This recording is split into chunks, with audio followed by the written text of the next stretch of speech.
estou grato a Deus por ter vocês aqui, saber que vocês realmente são nossos companheiros. Aqui tem muitas irmãs, companheiras. Que Deus continue abençoando a vida de cada um de vocês.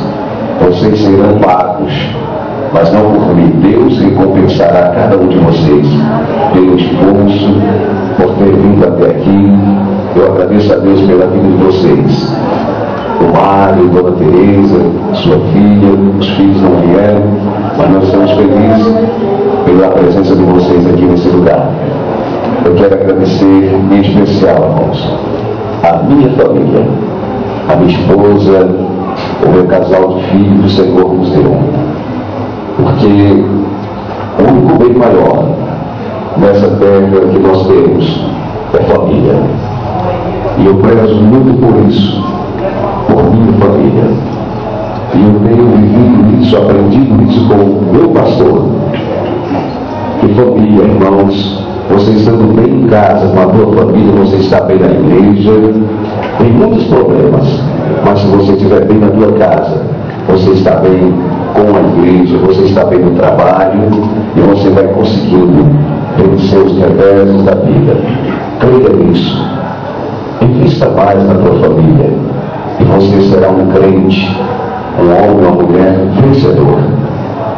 Vence os tsunamis da vida, mas você, de cabeça erguida, vai vencendo todos eles, porque a tua família vai estar do teu lado.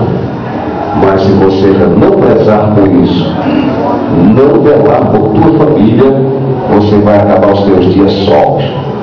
E isso será muito ruim, porque quando você estiver só e cair, não tem quem possa te ajudar. Mas se você, lá no fim da vida, você já velhinho e você estiver procurando um acalento, você estiver procurando algo para que você possa se reforçar na tua vida, você vai estar do lado de uma companheira, de uma esposa, de um esposo. Você vai ter filhos do teu lado porque você plantou, você regou. Então, preze muito por tua família. Eu agradeço a Deus por minha companheira, eu agradeço a Deus por um momento, pela sua vida, irmã Nilza, por ter sido essa conselheira, essa companheira.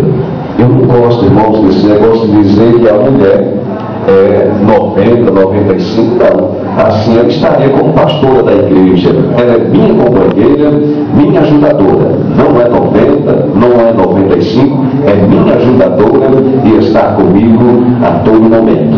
Porque se fosse 90, 95, precisava então, no lugar, ser pastor da igreja. Mas Deus nos chamou como pastor para pastorear e uma companheira para nos aconselhar. Deus abençoe a igreja, todos os companheiros. O pastor já nos deixou uma mensagem, mas eu quero aqui agradecer a Deus pela vida, pastor Samuel, por estar representando e representando bem o nosso pastor e o ministério da igreja nesta noite. Eu quero agradecer a todos em nome de Jesus. Amém, querido.